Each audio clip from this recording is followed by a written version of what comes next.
Hello everybody, my name is KidLot404 and welcome to my gaming channel dedicated to the Nintendo Wii U, and in this video I'm going to break down Nintendo's press conference for E3 2012.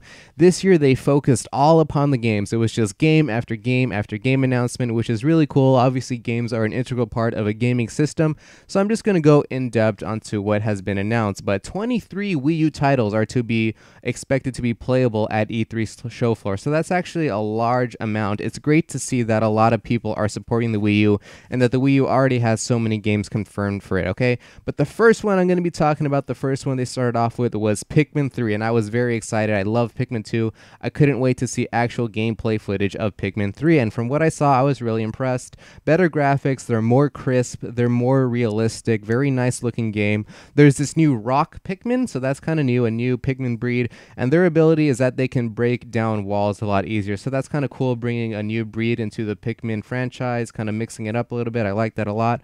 Also too, there's two ways to play this game. You can use the Wiimote+Nunchuk, which is just standard aiming and more precision and all that stuff, or you can go ahead and use the Wii U Gamepad for an over-the-head view, almost like an RTS like Starcraft. If you guys know that game, an over-the-head view of everything. It's a really nice viewpoint. There's going to be a lot more strategy. You can actually have 4 players playing the game now, so that's 2 more than Pikmin 2, 4 total players playing the game, 4 captains.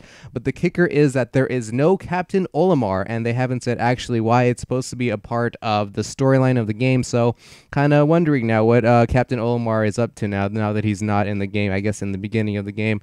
Can't wait to play the game to figure out the story on that part. And also too, the last thing is that they confirmed a playback theater mode, so that's kind of cool. You can actually play back your gameplay, so you can see how you can improve your day and all that stuff. There's going to be a challenge mode where collecting the most fruit wins, so I guess a playback mode is actually really useful for that, so you can improve your time. So I think, Pikmin 3 is going to be more innovative, a lot more strategy, and maybe too a lot more, I guess, multiplayer competitiveness in the game. I like that a lot, especially with that playback theater mode that they have going on with that game. Okay, the second game that they talked about was New Super Mario Bros. U, and in this game there's going to be a lot to do with Miiverse. If you didn't already, Miiverse is like this whole social networking with Nintendo. Basically, it's almost like Twitter and Facebook right inside the Nintendo Wii U, and the big thing about this game is that Miiverse and social networking is going to be built into the game. Before every level, you can see like little text messages and pop-ups of people all around the world saying, what they thought of the level, how they rated it. If it was a really hard level, they're like, oh my gosh, this level is really hard, watch out for this chasm, yada yada yada. So it's going to be a really big, I guess, social networking game, so that's kind of cool. There was an Acorn Powerup that was shown, and I think you turn into a Wombat and you can glide all around collecting coins and all that stuff. It's kind of cool. The next thing I'm going to talk about, I was kind of a little disappointed because there's going to be 2 Toads again. It's Mario, Luigi, and then 2 Toads, just like the old New Super Mario Bros. On the Wii. Kind of disappointed. I would like to have maybe, Mario, Luigi, Toad, Peach, going back to the older days, but, whatever. And then there's also Yoshis, and then there's also one thing that they were talking about called Boost Mode, where you can actually use both a Wiimote and Nunchuk, and then a Wii U Pad. So the Wii U Pad is like this player who helps out and changes the environment in the game, uncover secret blocks and secret vine climbs, stuff like that. So they're just trying to promote new ways of playing the game that you can both play with both the Wii U Gamepad as well as Wiimote and Nunchuk. So that's kind of cool. And then there was an announcement for Batman Arkham City Armored Edition. So this is a new Wii U specific version of the game, and it's just, this is going to be a theme of the stuff that I'm going to be talking about. The Wii U Gamepad is really just used for scanning objects and then touching menus, so that's just what they were showing. BAT mode is just like this meter that maxes out for superpower. You can click a button on the Wii U Gamepad to activate it, and the boomerang that they were showing, you can guide it with the Wii U Pad. So it's just the same stuff that we kind of already know about the Wii U Gamepad, all the features, the accelerometer, the rumble features. They're just trying to show that for this version of Batman Arkham City. But again, Batman Arkham City Armored Edition special Wii U version coming for the Nintendo Wii. Kind of cool. And then there was Scribblenauts Unlimited. You can create your own doodles on the gamepad, create your own creations. They were showing a dog with wheels on it. It was kind of funny. And there's also a multiplayer aspect of the game, so that was kind of cool. And then there was this whole sizzle reel of third-party games that were to be expected for the Nintendo Wii U. First one is Darksiders 2. The second one was actually a pretty good one. Mass Effect 3, finally confirmed for Wii U. Totally awesome. Other games include Tank, Tekken Tag Tournament 2, Trine 2 Director's Cut, Ninja Gaiden 3 Razor's Edge, and Aliens Colonial Marines. So a lot of games out there for the third parties. Love that support that Nintendo is getting.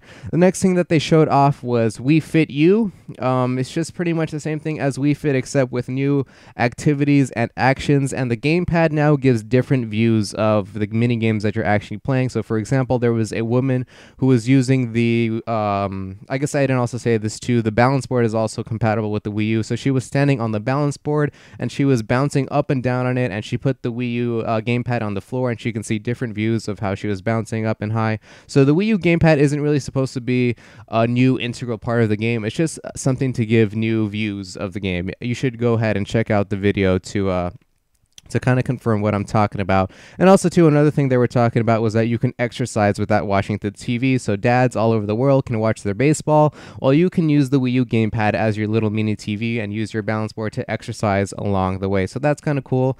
Another game they were talking about was Sing. It was kind of a karaoke type game where it was very friendly. A lot of friends are supposed to be playing this game in a circle, just singing along. The Wii U Gamepad displays the lyrics, and it's just a party game. It's for games for a younger audience, for people who want to party with their friends. They can dance along and use an external mic to sing karaoke along with the song. So that's kind of cool.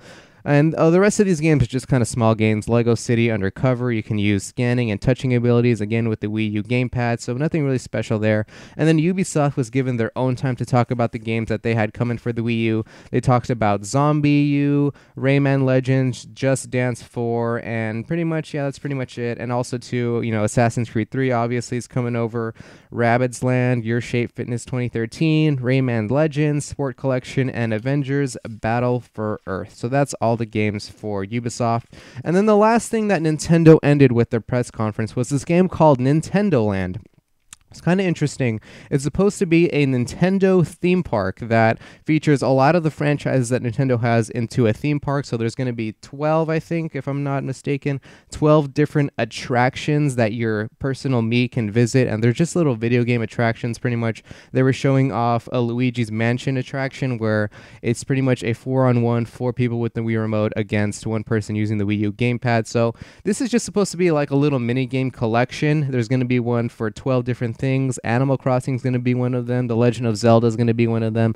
Luigi's Mansion is going to be one of them. Donkey Kong and Ninja Castle. So it's just little mini games that are going, mini games that you're going to be playing with your family. It's really just a cutesy game, so it's kind of cool. It's nice that they're bringing this, I guess, another universe of Nintendo together, all these franchises in one game for just little mini games, 12 mini games, so you can play Nintendo Land when the Nintendo Wii U launches. So that's pretty much it for Nintendo Wii U games. I'm going to briefly mention also the Nintendo 3DS games that were also announced. The first one is New Super Mario Bros. 2. Now that's very weird because now there's going to be two New Super Mario Bros. Games, one for the Wii U and one for the 3DS. The 3DS version is called New Super Mario Bros. 2. This one is all about the gold. I guess they were trying to make a reference to the Olympic Games 2012. It's all about the gold, getting gold coins. All the enemies are gold. There was this gold fireball power-up that you could use to turn everything into gold. So it's kind of weird. I don't even know if there's going to be connectivity with New Super Mario Bros. 2 and New Super Mario Bros. Wii U, or excuse me, just U. I don't know if there's going to be any connectivity. We'll see in the future. A second game they were talking about was Paper Mario Sticker Star. Not a lot of information given. It's just about collecting stickers by pulling them off the scenery, and these stickers are used for battle commands such as a shoe that gives you extra power for your jump ability, and also maybe a sticker for a hammer so you can use your hammer in the battlefield. So it's just all about the stickers. That's it for Paper Mario Sticker Star. And then they showed Luigi's Mansion as the final game. It was just, the stuff that we already know, multiple mansions, mansion-based challenges, heavy emphasis on ghost catching, and there's also going to be a lot of strategies in terms of capturing these ghosts. So it's not just using your suction, your vacuum, it's going to be a lot of different ways to catch these ghosts. And then there's just a sizzle reel at the end of just more games coming out. Castlevania Lords of Shadow, Mirror of Fate, Epic Mickey, Power of Illusion, Scribblenauts Unlimited, and Kingdom Hearts 3D Dream Drop Distance. So that's pretty much it, all the games. It was really a game-focused Nintendo E3 press conference this year. I was kind of a little disappointed with the press conference. I thought they were going to be swinging a lot harder. You know, they came out with Pikmin 3, and I was really excited for Pikmin 3. I thought they were going to announce a lot more better games, you know what I mean? A lot more hardcore games, a lot more important games like 3D Mario or Zelda or Metroid, but alas, they did not. So I guess we're just going to have to wait for those games later on in the Nintendo Wii U's life cycle. This was the E3 2012 Nintendo Press Conference breakdown. My name is KidLot44, and also be sure to check out the description of this video for a list of all the things that I just said in this video, just to clarify it if you got confused. My name is KidLot44, and stay tuned for more videos regarding Nintendo at E3. See you guys.